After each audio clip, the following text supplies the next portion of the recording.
તો મોટા ભાઈ આજે શું વસ્તુ બનાવવાના છે એ કહી દો. કાજુ ગાંઠિયાનું શાક છે. કાજુ ગાંઠિયાનું શાક બનાવવાના છો. ભરપૂર પ્રમાણમાં કાજુ રહેશે એમ ને? ભરપૂર.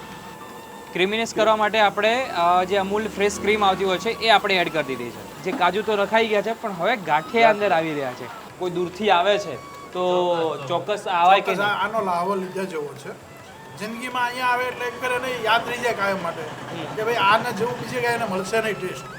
જો તમે સારંગપુર દર્શન કરવા માટે અવારનવાર આવો છો તો આ જગ્યા સાંજના માટે તમારા માટે પરફેક્ટ બની જવાની છે. કેમ કે કાજુ ગાંઠિયાનું જે શાક લશ્કરીવાળાનું વધારે ફેમસ છે, સેથડી ગામ કહેવાય છે, એની અંદર આપણે આવ્યા છે અને પૂરેપૂરી રેસીપી પણ બતાવવાના છે અને ફૂલ મજા આવી જશે એવો વિડીયો. હેલો ફૂડ પબ્લિક, કેમ છો? નવા એપિસોડમાં આપ સૌનું બધાનું સ્વાગત છે. બોટાદની સિરીઝની અંદર ધૂમ મચાવી રહ્યા છે, લોકોને ખૂબ ગમે પણ છે. હવે અત્યારે હું આવ્યો છું સારંગપુર દર્શન કરવા. સારંગપુર દાદાના દર્શન કરી લીધા છે. કષ્ટભંજનનું નામ દઈએ એટલે બધા કષ્ટ હરી જતા હોય છે.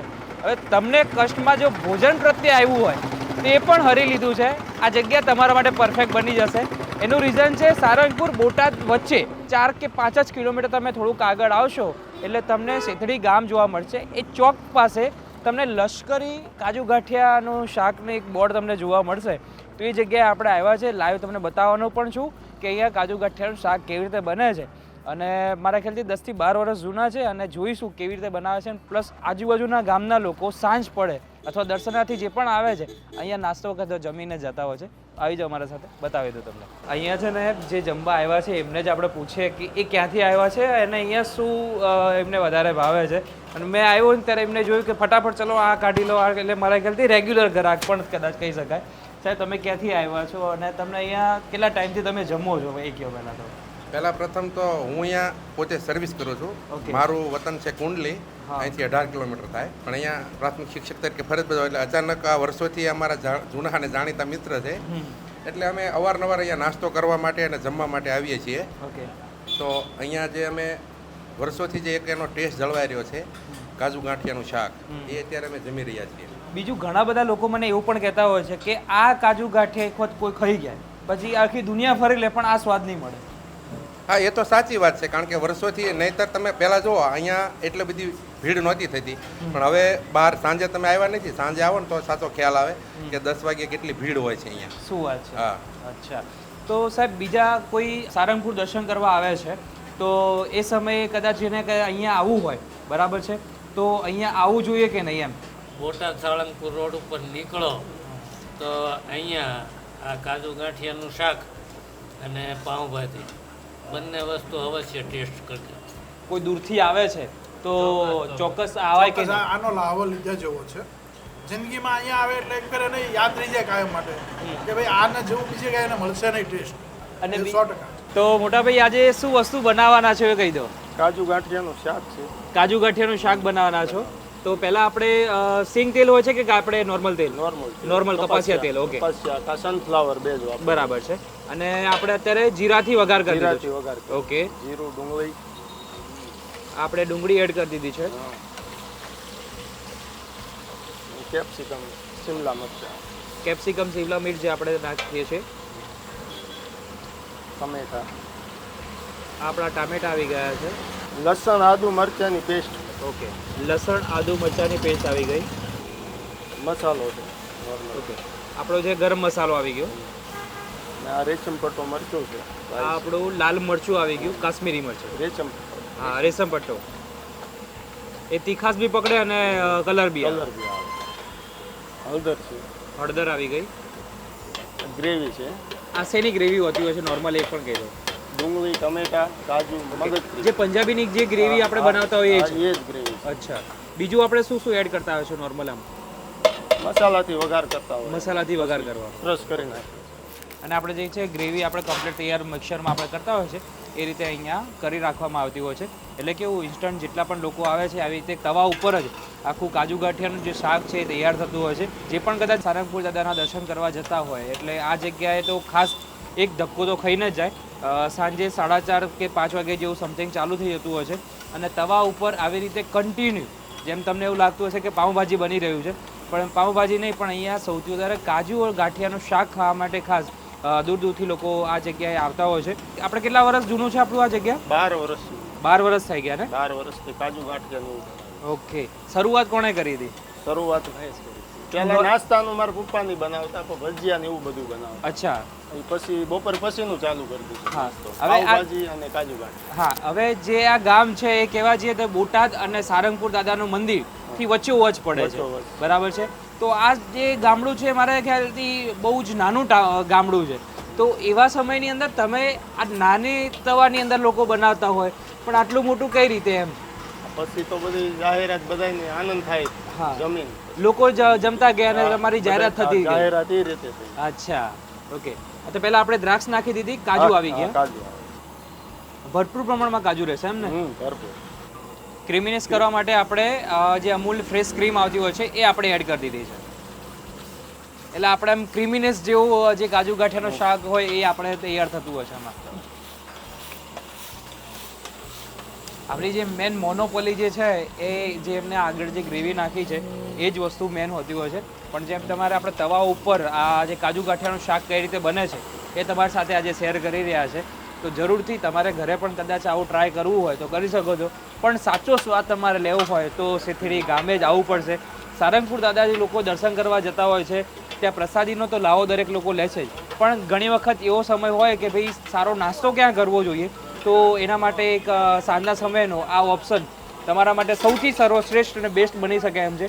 આ જગ્યા કદાચ તમે કોઈ સોશિયલ મીડિયા ઉપર જોઈ ના હોય તો આજે તમને બતાવી રહ્યા છે. તો હવે જે કાજુ તો રખાઈ ગયા છે, પણ હવે ગાંઠિયા અંદર આવી રહ્યા છે. ભાઈ ભાવનગર પાછું એ નજીક છે એટલે ગાંઠિયાનું અસર તો તરત મળવાની છે. ભાવનગરી ગાંઠિયા. હા, ભાવનગરી ગાંઠિયા થોડુંક જાડા આવે છે એ આની અંદર એડ કરવામાં આવ્યા છે. અને પ્રોપર હવે મિક્સ કરી લેવાનું છે ને. આ જે મસાલો છે આપણે કિચન કિંગ નો કયો છે આપણે? બાદશાહ કિચન. બાદશાહ. એટલે આ ચાટ મસાલો કે ગરમ મસાલો છે? ગરમ મસાલો. ગરમ મસાલો છે. ઓકે. આ કસૂરી મેથી આ કસ્તુરી મેથી આવી ગઈ, એનો પાવડર બનાવી નાખ્યો. પાવડર બનાવી. એમાં હું અમુક ડંડલ આવે ને અમુકને ન પસંદ આવે. હા, પાવડર રાઈટ રાઈટ. એ દાણા. જે પંજાબી ટાઈપની જો કોઈ પણ સબ્જી બને છે તો એમાં કસૂરી મેથી તો ખાસ એડ કરવામાં આવતી જ હોય છે. એના વગર તમારો કદાચ સ્વાદમાં થોડીક અલગ જ પડી જાય. અને આપણા લાસ્ટ ગુજરાતમાં વસ્તુ બનતી હોય એટલે ધાણા તો જોવે જ. ફરજિયાત. આમની ડીશ જે બનાવી છે ને બાકી સુપડી જેવું કામકાજ કરો છો બસ. ડીશને આખી કટિંગ કરી નાખી છે. તમે આવો મોટો તબીતો ના મળ્યો કઈ? હોય પણ ખાવે ને. ખાવતું જ નથી. ના, બીજી કોઈ વસ્તુ ન હા, ખાવે. એના માટે તમે પોતાની ડીશ જ કટિંગ કરી દીધી. તમારા જયભાઈ છે સારંગપુર વાળા, એમની શોપ પણ છે. મંદિરનો જે ગેટ છે એના બાજુમાં જ એમની શોપ છે. એમને ખાસ મને રિકમેન્ડેડ કર્યું હતું. પ્લસ બોટાદવાળા જીમિતભાઈ છે, નિલેશભાઈ છે, એમને પણ ખાસ રિકમેન્ડેડ કર્યું હતું. અને એમણે વિડીયો જોયો છે આપણે જીગરભાઈનો. જીગરભાઈએ પહેલાં આ વિડીયો બનાવ્યો હતો અને પછી સમીરભાઈએ પણ વિડીયો બનાવ્યો હતો. સમીરભાઈ રાજકોટ. મારા જગ્યાએ ખાસ આવવાની ઈચ્છા હતી કે કાજુ ગાંઠિયા ખાવા છે આમના સ્પેશિયલ, તો ટ્રાય કરશું આજે. તો આપણે તૈયાર થઈ ગયા છે ને? બરાબર છે. આપણી ટેબલ ઉપર છે ને બે વસ્તુ મંગાવી દીધી છે. અહીંયાની બે ફેમસ વસ્તુ છે. એક તો આપણું કાજુ ગાંઠિયાનું શાક જે આપણે રાયું બતાવ્યું છે એ છે, અને અહીંયાનું રટલામીનું શાક બહુ જ લોકો વધારે પસંદ કરે છે. સાથે સાથે એમનું સલાડ છે, અને નોર્મલ રીતે આપણે કોમ્પ્લિમેન્ટરી જે આપતા હોય છે એ છે. તો શું પ્રાઇસ છે? કદાચ કોઈ આવે છે તો કેટલા રૂપિયામાં મળે આપણે? કાજુ ગાંઠિયા ને ફૂલ પ્લેટના 120 રૂપિયા છે. અચ્છા, આના 120 રૂપિયા છે ફૂલ પ્લેટના. હા, full. ઓકે. પછી આપણે આ સિંગ સ્લાડ છે એના 15 રૂપિયા છે. 15 રૂપિયા જ ખાલી. ખાલી ઓકે. 15. પછી આપણે આના એના 90 રૂપિયા ફૂલ પ્લેટના. ફૂલ પ્લેટ રટલામી સેવનું શાક. હા. ઓકે, ચલો. એટલે આપણે આનો આવી રીતે તમને ભાવ તમને સમજાવી દીધો છે.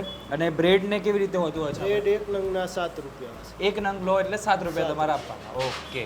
આપણે એકમાં આપણે કાજુ ગાંઠિયાનું શાક રાખ્યું છે અને આપણે રતલામી સેવનું શાક રાખ્યું છે. સાથે આપણે સિંગ સલાડ છે એ આપણે એડ કર્યું છે. લોકો ખાસ તો જે કાજુ ગાંઠિયાનું જે શાક છે ને એ ખાસ અહીંયા ટ્રાય કરવા માટે આવતા હોય છે. તો પહેલાં તો હું એ જ વસ્તુ ખાવા માટે અહીંયા સ્પેશિયલ આવ્યો છું.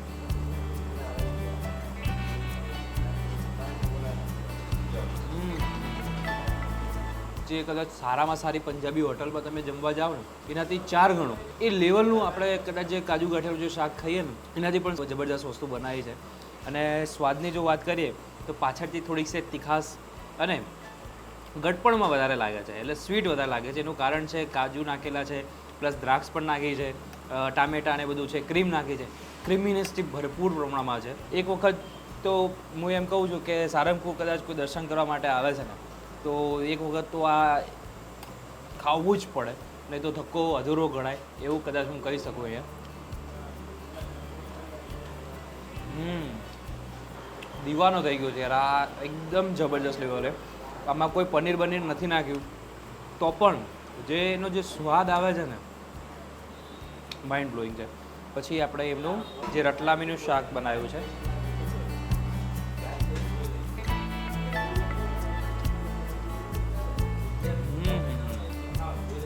આ એક જ ગ્રેવી છે પણ તમને બંનેનો સ્વાદ છે ને એકદમ અલગ જ આવશે. આ જે સેવ નાખી છે રટલામી સેવ, એની જે તીખાશ સૌથી વધારે લાગશે. કદાચ 10માંથી 10 કદાચ આપવાનું કહે ને તો પણ હું સારામાં સારું કહી શકું છું. કદાચ ઘણા લોકોને 10 આવે તો કદાચ સ્વીટ હોય તો કદાચ ન પણ ભાવે, પણ જે તીખું ખાવું હોય તો એમના માટે થોડું ઘણું બહુ જ વધારે મજા પડી જશે. કદાચ એમને કહો છો ને કે તીખું મારે ખાવું છે તો એ પણ તમને કરીને આપશે. આપણે નોર્મલ જે મસાલા નાખ્યા હોતા હોય છે, ડુંગળી, ટામેટાં અને સિંગ, ફૂલ્લી પૈસા વસૂલ છે. આ વિડીયો એવા લોકોને ખાસ જરૂરથી મોકલી દો જે લોકો હનુમાનજી સારંગપુરના દર્શન, કચ્છ ભંજનદેવના દર્શન તમે કરવા આવતા હોય તો આ લોકેશન સાંજના સમયે ખાસ આવજો. 4:30 કે 5 વાગ્યાથી એનું સ્ટાર્ટિંગ થતું હોય છે, રાતે 10, 11, 10:30 વાગ્યા સુધી અહીંયા ચાલતું હોય છે. અને રિયલી બેસવાનીથી લઈને સારી એવી સુવિધા છે. પાર્કિંગ ગાડી કરવી હોય તો પણ થઈ જાય એવું છે. રિયલી મારા તરફથી ફૂલ રિકમેન્ડેડ જગ્યા છે. અને આ બધી જે લોકેશનનું સજેશન કર્યું એમના માટે પણ થેન્ક યુ સો મચ. નવા એપિસોડ સાથે ફરીથી આવા અવનવા સ્વાદિષ્ટ વાનગીઓ જે ગામની અંદર છે હોતી હોય છે એ તમારી સાથે શેર કરવાના છે. તો નવા એપિસોડ સાથે ફરીથી મળીએ, ત્યાં સુધી અમને આપણે રજા. જય હિન્દ અને રાધે રાધે.